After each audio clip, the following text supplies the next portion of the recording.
Hi friends, Shalom to எல்லாரும் எப்படி இருக்கீங்க? இன்றைக்கி டே குக்கும்பர் ஜூஸோட தான் ஆரம்பித்தேன். மார்னிங் பிரேக்ஃபாஸ்ட்டுக்கு chapati and green gram gravy தான் பிளான் பண்ணியிருந்தேன். எப்பவும் போல் இல்லாமல் இன்றைக்கி கொஞ்சம் புதுசாக ட்ரை பண்ணலாமே அப்படின்னு சொல்லிட்டு பருப்பு கடையிற ஃபார்மேட்டில் வந்து கடைஞ்சி பார்த்தேன். ரொம்பவுமே சூப்பரான காம்போவாக இருந்தது. என்னடா இவ்வளோ குட்டி குட்டியாக சப்பாத்தி செஞ்சுட்டு இருக்காங்களேன்னு யோசிக்கிறீங்களா?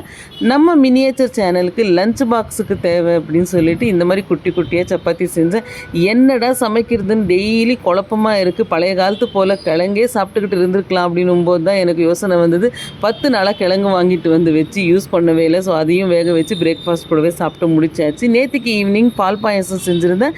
எங்களோட சின்னவன் வந்துட்டு அவனுடைய மைண்டை யூஸ் பண்ணி இந்த மாதிரி மோல்டில் போட்டு இது ஐஸ்கிரீமாக சாப்பிட்லான்ட்டு காலையில் சீக்கிரமே எந்திரிச்சு எடுத்துகிட்டு வந்து வீடியோவுக்கு காட்டிட்டான்.